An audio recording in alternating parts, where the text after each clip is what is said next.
Good morning. It is about 6:15 on a Wednesday. Just wanted to do a quick video here.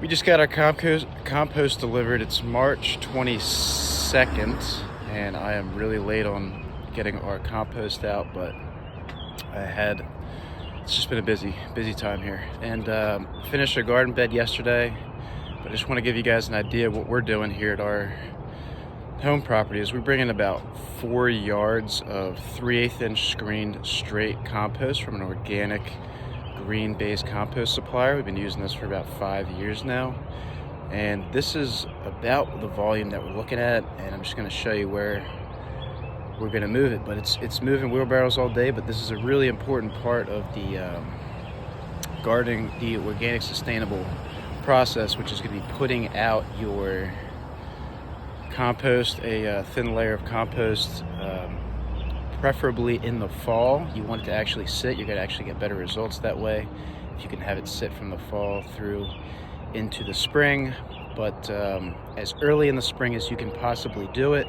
And we're trying to get this out before tomorrow because we're going to get 3 days of rain. We had our last day of freezing in the next 2-week schedule, so this is a really good time to try to get your beds situated when it's getting to be early in the fall. You're seeing less frosts.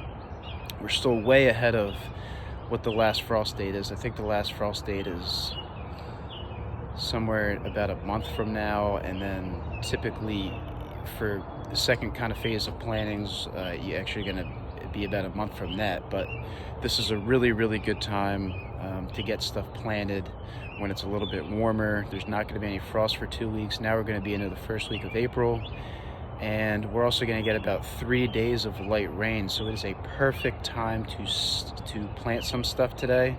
So we're going to get as much as this shoveled as we can. So this is the pile right here.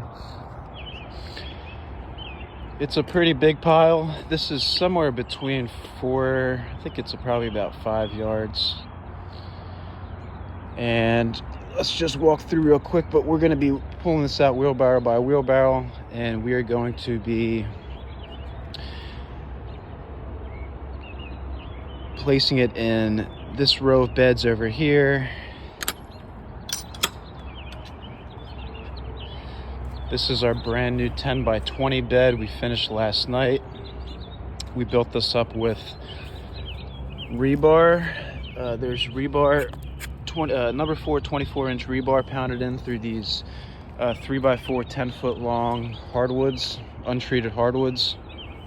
This is an old bed that we converted 2 30-inch 16-foot beds into this 10 by 20 bed, and we're going to be putting it out on this whole bed along the fence, and then all the way out back here too. So you can actually see right now, that's our thyme that overwintered just great this winter, and this is our garlic. So this is March 22nd, as I said earlier, and you can see how big and developed our garlic is already. So it's actually difficult to spread the compost this way because we're going to be spreading it in between a lot of our plants that we did overwinter. We overwintered about 90 garlic plants. We have a few different spinach plants. We had kale, 3 different types of kale. 2 of those varieties I think made it, and we had 1 Brussels sprout over winter. But other things that'll make it through the winter that we have in our garden right now are strawberries. So this whole bed is planted out intermittently with strawberries.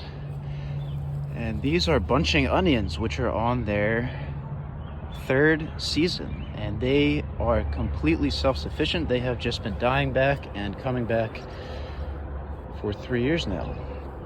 So some other beds we're going to fill, but yeah, it's wheelbarrow by wheelbarrow, and all the excess is going to go into a pile on the other side of the house where we are keeping excess compost and letting some runners go over there. So you can take a look at what our spinach looks like.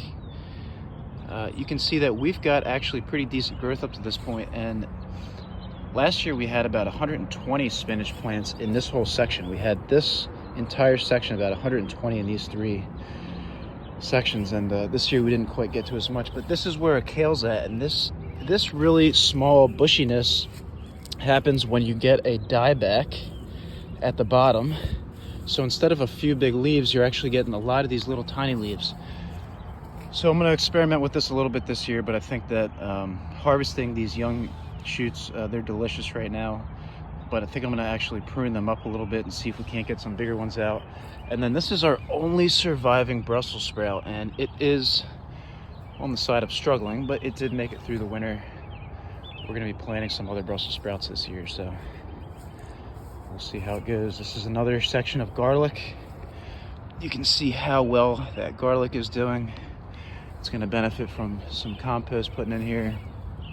Some other kale that made it. We just came through and weeded this all. We actually had something that was unique about this year. This is more kale over here. So this is red Russian kale right here that's doing well.